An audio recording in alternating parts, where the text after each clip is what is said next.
Ayezu, Kawai, fellow countrymen and women, you have just listened to the leader and the flag bearer of the great NDC, and God willing, the next president of the Republic of Ghana.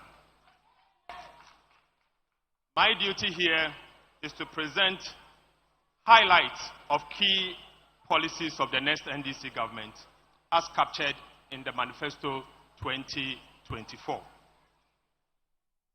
Colleagues, to achieve our fiscal policy and economic goals, the next NDC government will aggressively pursue the following policies. 1. We will reset the entire fiscal framework to achieve efficient resource mobilization and effective utilization of public funds. 2. We will shift from the over-concentration of the macroeconomy to the microeconomy, where investment in the real sector will anchor sustainable macroeconomic environment and economic growth. We will implement an enduring economic policy to build sustainable economic buffers to stabilize and cushion the Ghana cedi. We will undertake a number of reforms. First is the value-added tax reform, VAT reforms. Currently, Ghana's effective VAT rate is about 22%. In fact, the highest in Africa. This is because Get Fund levy of 2.5%, National Health Insurance levy of another 2.5%, and COVID levy of 1% are all added to the statutory VAT rate of 15% for the final determination of a value-added tax. Businesses are not allowed to deduct their input VAT for NHIL, Get Fund, and COVID levy. Aside the high effective VAT rate, Ghanaians are compelled to pay 3 and 6% of flat rate for VAT purposes. This effectively defeats the key principles of the input-output of the value-added tax regime. In fact, some businesses are now unable to cope with this high tax regime, and as a result, they are relocating from Ghana to places like Togo, Benin, Cote d'Ivoire, and Nigeria. It's also a fact that this is part of the reasons why some of our citizens, particularly professionals, are migrating out of our country in droves in search for greener pastures. The NPP government has distorted Ghana's value-added tax policy by implementing both sales tax and value-added tax at the same time. This is indeed the height of incompetence on the part of NPP in tax policy formulation and administration.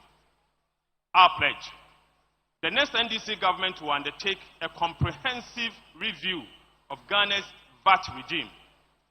This is indeed intended to provide a relief for households and businesses. We will therefore adhere to the underlying input-output principles of the value-added tax regime. The next NDC government will do the following. 1, abolish the COVID levy. 2, we will reverse the decoupling of the Get Fund, NHIL, and COVID levy from the value-added tax system. We will reduce the effective VAT rate from the 22% to a bearable limit. We will reverse the VAT flat rate, and we will upwardly adjust the VAT registration threshold to exempt micro and small businesses from the collection of value-added tax. We will improve VAT compliance through public education and awareness. Aside the VAT reforms, we will also undertake a public debt management reforms. In fact, to restore confidence in Ghana's economy and the capital market, and to prevent a repeat of President Akufo-Addo and Vice President Bawumia's reckless and excessive borrowing, that resulted in crude and painful haircuts, the next NDC government will establish an independent public debt management office to ensure effective public debt management. We'll also review and enforce the Fiscal Responsibility Act, Act 982, and implement a fiscal consolidation plan to ensure fiscal discipline. We will also implement a deliberate policy to build sustainable economic buffers to cushion and stabilize the Ghana city. We will also undertake a public expenditure management reforms, and in doing so, we will tackle the wastage of public funds and ensure prudent expenditure management, and we will also do the following. We will establish an independent value for money office to scrutinize government procurement above a threshold to be determined by Parliament. We'll reset the entire fiscal framework and implement a robust fiscal policy regime for effective utilization of public funds.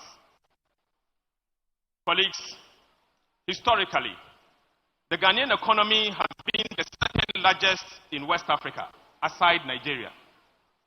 But Ghana has lost its enviable position to Côte d'Ivoire due to lack of investment and dedicated policy towards economic transformation and growth.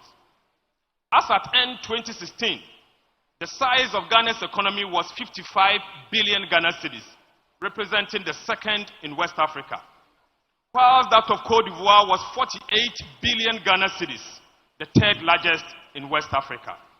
However, in 2022, Ghana lost its enviable position of the second largest economy in West Africa to Côte d'Ivoire. As at the time, in the year 2022, Ghana's GDP was $73 billion, whilst that of Ivory Coast was $75 billion. So since independence, for the first time, Ivory Coast overtook us in terms of the size of GDP as at the year 2022. This situation is projected to worsen by end of this year, while the Ivory Coast GDP is projected to be $89 billion. Ghana's projected GDP by end of this year is estimated to be $75 billion. Honorable members and colleagues, in order to reverse this downward trend, the next NDC government will introduce and implement a $10 billion big push. This big push is aimed at driving the needed focus and investment for economic growth and transformation. The big push will be a major economic policy of the next NDC government with 4 key economic growth poles. First is the Western Corridor Economic Enclave project, and then second is the Eastern Corridor Golden Growth Agenda. The third is the Transformational Road Transport Plan, and the fourth is the Cocoa and Palm Economic Crop Rejuvenation Program. Ladies and gentlemen, the NPP government has been a monumental failure. They have destroyed our livelihood. They have indeed driven our economy aground. They have collapsed Ghana's cocoa sector. They have wasted and dissipated Ghana's public fund. They have destroyed our good governance. They have reversed the progress of our country. They have delivered crude and painful haircuts across board. They have corrupted the moral fiber of our dear country. And of course, they have implemented the Ejapadiye state capture plan. Let me say, fellow countrymen and women, that the time has come for us to come together to restore our country and reset our country. Mini onom Ghanafo, abani oda hochero sronko oda abrehen. Abani we dihenewu. Yeda yenda. Edwuma nyi ho. Mbranti nye edwuma nye. Nketesia so wonye edwuma nye. Yara kasa sisiare yi. Se wie school mpo anyim dare ba beye. Wa ma hochero kesa aba. Da yetoto sramonye de. Abani otudo ankasa ontumi nyem onye yi. Baby a wode Ghana akwahye sambaka mo ho ambaka President Mahama no ho ambaka ya kyereba yen sister yen maame Professor Nana Jane Opoku Agema no ho ne yamboa yen papa oye President John Mahama ho a menu anom ahokyere no obegi nsem efi Ghana ha da yetoto sra mo de momboa hen fifi manto mofo mo amunyim de NDC party ze Yaka party odwene ye ho a onenye NDC party. Imbri biara ba wo boa hen. Ya tutu sra mu ina mombeka ye ho na yenye na Ghana onye yei. Usande baby a Ghana rokon wa ya homoto dodo. Baby o mane kwei se yanka mbom na se yamje o mane MPP wonsema ekroyi obesei. Madam Wasi bebre nyame hira mu ina.